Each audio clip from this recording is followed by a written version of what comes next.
शीला प्रभुपाद की जाए, गुरु गौरांग की जाए। तो कल के सत्र में हमने सुना था गोप कुमार द्वारका पहुंचे हैं और द्वारका में द्वारकाधीश उनको मदन गोपाल के रूप में दर्शन दे रहे हैं और वृंदावन की लीलाओं का रस भी प्रदान कर रहे हैं। तो गोप कुमार अनुभव कर रहे हैं कि भगवान अपने कमल रूपी हाथों से स्पर्श का सुख मुझे प्रदान कर रहे हैं, मुझे आलिंगन दे रहे हैं, जिससे मेरी चेतना वापस आ रही है।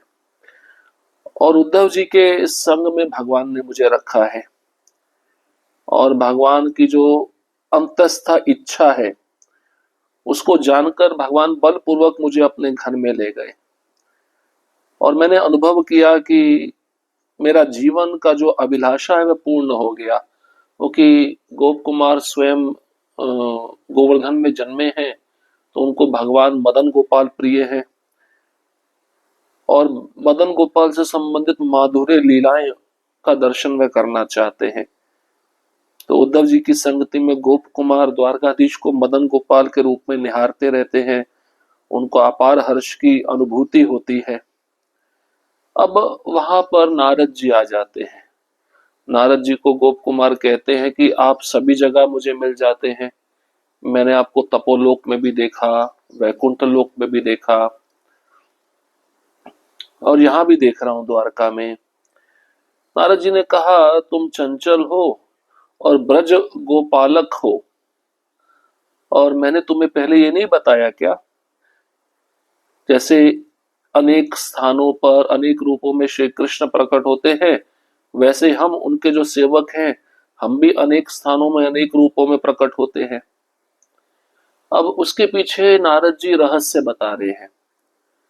हम सब भगवान की सेवा में अनन्य रूप से समर्पित हैं और सदा उनके पार्षद हैं। जैसे भगवान विभिन्न लीलाओं में भिन्न भिन्न रूप धारण करते हैं, वैसे ही हम भी विविध लीलाओं में भिन्न रूप धारण करके उनकी आराधना करते हैं। भगवान का समस्त उपचरण, उनके नाम, उनकी लीलाएं और उनके प्रिय धाम, ये सब नित्य और सत्य है।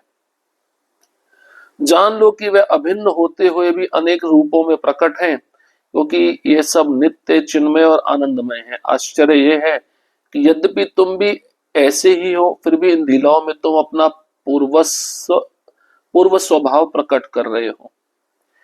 यहाँ तक कि यहाँ द्वारका में भी तुम्हें हृदय से संतोष और परिपूर्ण आनंद नहीं मिला। यह मेरे लिए अत्यंत अद्भुत है। पूर्व स्वभाव का अर्थ है गोप बालक का स्वभाव, और तुम भी ऐसे हो का अर्थ है तुम भी हमारी ही भांति नित्य ज्ञान आनंद में आध्यात्मिक स्वरूप वाले हो। नारद जी को आश्चर्य हो रहा है कि द्वारका में रहते हुए भी गोप कुमार असंतुष्ट क्यों हैं।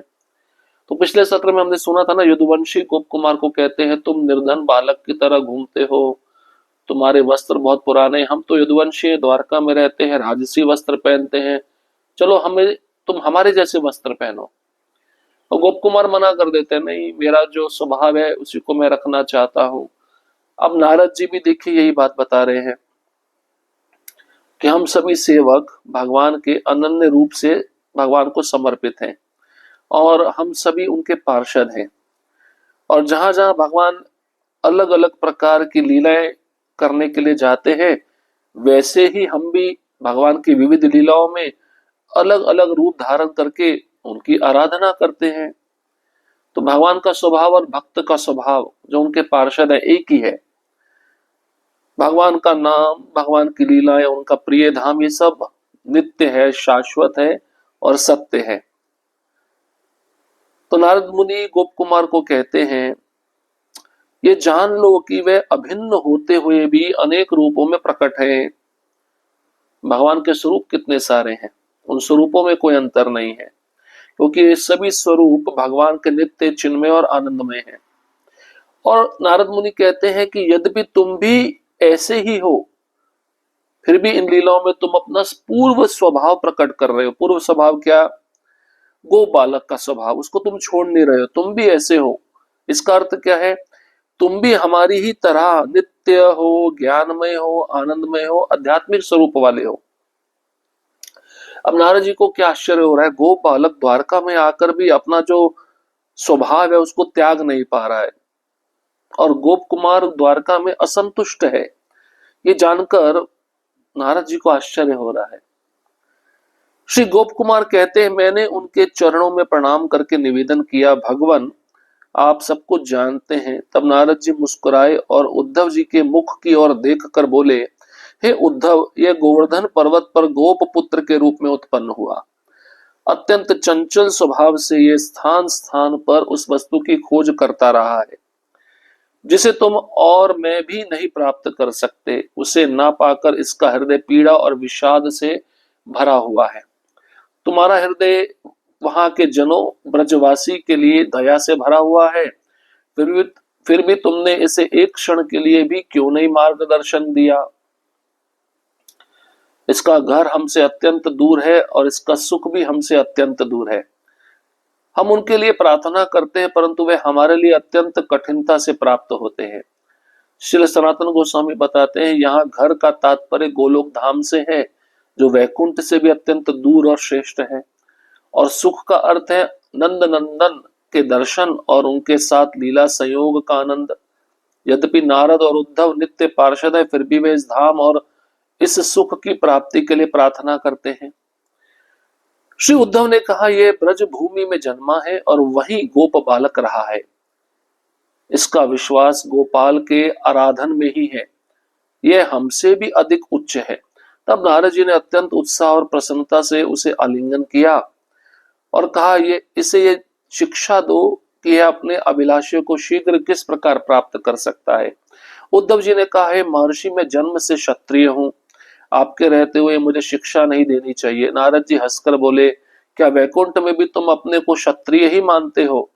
श्री सनातन गोस्वामी बताते हैं कि वर्ण व्यवस्था केवल भौतिक लोक में है, आध्यात्मिक लोक में तो सब कुछ नित्य ज्ञानमय और आनंदमय है। उद्धव जी मुस्कुराकर बोले, जो मैं कह रहा हूं वह मेरा व्यक्तिगत विचार नहीं है। हमारे प्रभु ने अपने क्षत्रिय स्वरूप को अस्वीकार नहीं किया है। जैसे वे वहां करते हैं वैसे ही यहाँ भी वे धर्म के सिद्धांतों की रक्षा करते हैं। गृहस्थ आश्रम के नियमों का पालन करके, शत्रुओं का दमन करके, बड़ों और ब्राह्मणों का पूजन करके तथा अन्य पवित्र आचरण करके। श्री सनातन गोस्वामी बताते कि यहाँ वहां से आशय है भौतिक जगत की द्वारका। प्रभु के अन्य धार्मिक आचरण जैसे ब्रह्म मुहूर्त में जागरण आदि का वर्णन श्रीमद् भागवतम के 10वें स्कंद में हुआ है। अब नारद जी को जब आश्चर्य लगा गोप कुमार द्वारका में आकर भी असंतुष्ट है, तो गोप कुमार कहते हैं कि मैं नारद जी के चरणों में प्रणाम किया और निवेदन किया, आप तो सब कुछ जानते हैं। नारद जी मुस्कुराए और उद्धव जी के मुख कमल की ओर देखकर कहते हैं, ये उद्धव, ये गोवर्धन पर्वत पर जन्मा गोप पुत्र है और अत्यंत चंचल स्वभाव से हर स्थान पे भटकता रहता है। स्थान स्थान पर उस वस्तु की खोज करता रहा है जिसे हम भी प्राप्त नहीं कर पाते। मतलब भगवान का जो माधुर्य प्रेम है, नारद जी कहते हैं, ना तुमको प्राप्त है ना मुझे प्राप्त है।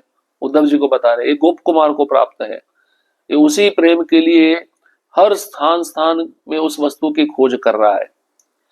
अब उस प्रेम को ना पाकर गोप कुमार का जो हृदय है पीड़ा और विषाद से भरा हुआ है।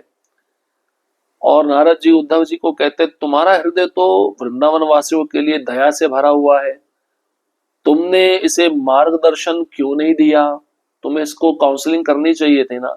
ऐसा नारद जी उद्धव जी को बोले, तुम गोप कुमार को काउंसलिंग क्यों नहीं करते, मार्गदर्शन क्यों नहीं करते। अब नारद जी कहते हैं, गोप कुमार का जो घर है ना हमसे अत्यंत दूर है और इसका जो सुख है वो भी हमसे अत्यंत दूर है।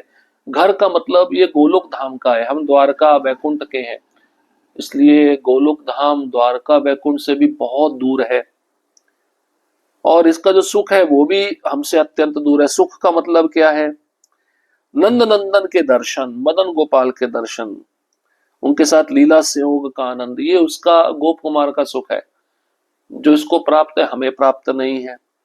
जबकि हम, नारद जी कह रहे, हम और उद्धव, आप, हम भगवान के नित्य पार्षद हैं।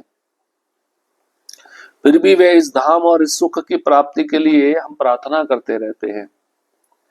उद्धव जी ने कहा, ये ब्रज भूमि में जन्मा है, वही गोप बालक रहा है, तो इसका विश्वास गोपाल की आराधना में लगा हुआ है। ये हमसे कहीं अधिक ऊंचा है भाव में। अब नारद जी अत्यंत उत्साह और प्रसन्नता से उस गोप कुमार को आलिंगन देते हैं और कहते हैं,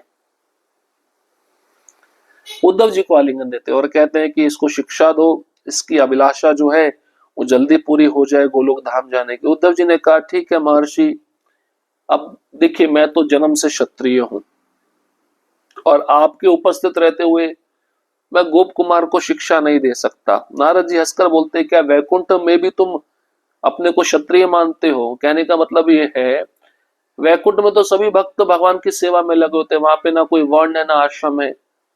क्षत्रिय ब्राह्मण वैश्य शूद्र सब वर्ण आश्रम भौतिक जगत में होते हैं। उद्धव जी मुस्कुराकर कहते हैं, जो मैं कह रहा हूं मेरा व्यक्तिगत विचार नहीं है। अब भगवान भी तो द्वारका में क्षत्रिय बनकर ही रह रहे हैं ना, वहां पे वे भी धर्म के सिद्धांतों की रक्षा करते हैं, गृहस्थ आश्रम के नियमों का पालन करते हैं, शत्रुओं का दमन करते हैं, ब्राह्मणों का पूजन करते हैं। इस प्रकार से वो भी अपने को क्षत्रिय मानते हैं।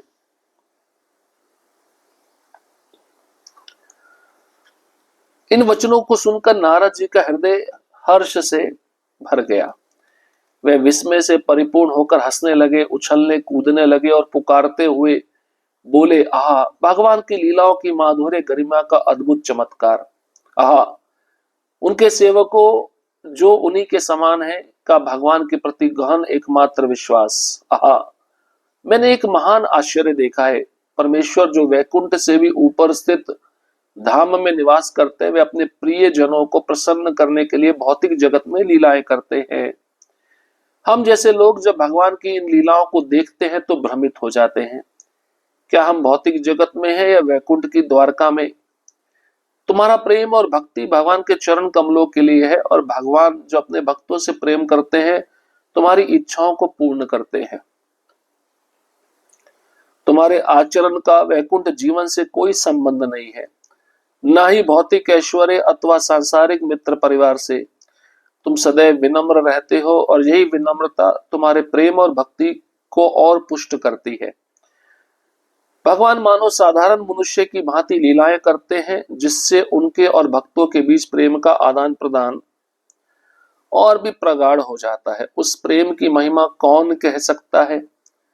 वही प्रेम तो भगवान को इस प्रकार आचरण करने के लिए प्रेरित करता है, मानो वे अपने भक्त के प्रिय मित्र हो। मैं उस प्रतीत होने वाले साधारण संबंध की जय करता हूं, जिसके द्वारा श्री कृष्ण के प्रति परमानंदमयी प्रीति बिना किसी ऐश्वर्य भाव और गौरव भाव के प्रकट होती है। श्री गोप कुमार कहते, ये वचन कहकर मुनि महोदय प्रेम भाव से अभिभूत हो गए और मौन हो गए। परंतु जब उन्होंने देखा कि मैं अभी भी विषण्ण हूं, तो उन्होंने पुनः मुझे उपदेश देना प्रारंभ किया। हे गोपाल देव के प्रिय, हे गोपपुत्र, यहाँ से बहुत दूर एक परम सुंदर धाम है, गोलोक, जो समस्त वैकुंठ लोकों का मुकुटमणि है और जो अद्भुत शोभा से विभूषित है। श्री सनातन गोस्वामी बताते हैं कि गोलोक का वर्णन ब्रह्म संहिता 5.43 में हुआ है। अब उद्धव जी के मुख से जब नारद जी ने वचन सुने कि भगवान भी तो द्वारका में रहकर नियमों का पालन करते हैं, धर्म के सिद्धांतों की रक्षा करते हैं, नारद जी बड़े खुश हो गए इन बातों को सुनकर और हंसने लगे, उछलने कूदने लगे, पुकारते हुए कहते हैं, भगवान की जो लीलाएं हैं उनका माधुर्य गरिमा का अद्भुत चमत्कार अद्भुत है। उनके सेवकों जो उन्हीं के समान है का भगवान के प्रति गहन एकमात्र विश्वास। मैंने एक महान आश्चर्य देखा। भगवान जो वैकुंठ से भी ऊपर स्थित धाम में निवास करते हैं, वे अपने प्रिय भक्तों को प्रसन्न करने के लिए भौतिक जगत में लीलाएं करते हैं। नारद जी कहना चाहते हैं कि उद्धव जी का कितना प्रेम है कृष्ण के लिए, और कृष्ण का भी कितना प्रेम है उद्धव जी के लिए, और वही भगवान जो गोलोक में रहते हैं अपने भक्तों को प्रसन्न करने के लिए भूमि पर आकर लीलाएं करते हैं। और नारद जी कहते हैं हम जैसे लोग जब भगवान की लीलाओं को देखते हैं तो भ्रमित हो जाते हैं। नारद जी अपनी बात बता रहे हैं। उनको ये लगा कि कैसे कृष्ण 16,108 रानियों के साथ भोजन करते हैं, देखना चाहता हूं, इसलिए वो द्वारका में गए। क्या हम भौतिक जगत में है या वैकुंठ की द्वारका में? नारद जी अपने लिए कह रहे हैं मैं भ्रमित हो जाता हूं, मुझे पता नहीं मैं भौतिक जगत के वैकुंठ द्वारका में हूं, मेरी स्थिति क्या है। और नारद जी उद्धव जी को कहते तुम्हारा प्रेम तो भक्ति भाव से भरा पड़ा है, तुम्हारा प्रेम तो भगवान के चरण कमलों के लिए है, और जो भगवान अपने भक्तों से प्रेम करते हैं तुम्हारी इच्छाओं को पूर्ण कर रहे हैं, तुम्हारे आचरण का वैकुंठ जीवन से कोई संबंध नहीं है। भक्त किसी वर्ण आश्रम से संबंधित नहीं होता, उसकी जितनी भी शारीरिक क्रिया होती हैं सब दिव्य होती हैं। और ना ही तुम्हारा संबंध भौतिक ऐश्वर्य अथवा सांसारिक मित्र परिवार से है, तुम तो सदैव विनम्र रहते हो, ऐसा नारद जी उद्धव जी को कह रहे हैं। और यही विनम्रता तुम्हारे प्रेम और भक्ति को और आगे पुष्ट करती है। अब भगवान ऐसा दिखता है साधारण मनुष्य की तरह लीला कर रहे हैं, और जिससे उनके और भक्तों के बीच प्रेम का आदान प्रदान और भी गहरा हो रहा है। उस प्रेम की महिमा कौन कह सकता है। और वही प्रेम तो भगवान को इस प्रकार आचरण करने के लिए प्रेरणा देता है, और ऐसा लगता है वही भगवान अपने भक्त के प्रिय मित्र हों। तो ऐसे संबंध का मैं गुणगान करता हूं, जय जय करता हूं। अब गोप कुमार कहते हैं नारद मुनि के मुख से उन्होंने वचन सुने तो गोप कुमार भी अभिभूत हो गए, मौन हो गए। परंतु जब नारद जी ने देखा कि अभी भी गोप कुमार दुखी है, तब नारद जी गोप कुमार को उपदेश देना प्रारंभ करते हैं। हे गोप पुत्र, हे गोपाल देव के प्रिय, अब सुनो, मैं तुमको एक रहस्य बताने जा रहा हूं। जहां पे तुम बैठे हो द्वारका में, यहां से भी बहुत दूर एक परम सुंदर धाम है, गोलोक धाम, जो सभी वैकुंठ धामों का मुकुट मणि है और जो अद्भुत शोभा से विभूषित है। सनातन गोस्वामी बताते हैं गोलोक धाम का वर्णन ब्रह्म संहिता में हुआ है 5वें अध्याय के 43वें श्लोक में। अब नारद जी गोप कुमार को वैकुंठ धाम का वर्णन कर रहे हैं। गोलोक में जो भक्त रहते हैं उनका स्वरूप क्या है और किस प्रकार से धाम दिव्य माना जाता है, और वहां के भक्त कृष्ण के बिना कैसे रह नहीं सकते। अब बहुत सुंदर वर्णन आने वाला है गोलोक वृंदावन का, उसको हम अगले सत्र में श्रवण करेंगे। हरे कृष्णा कृष्ण कृष्ण हरे हरे, हरे राम राम राम हरे हरे। श्रील प्रभुपाद की जय, गुरु गौरांग की जय।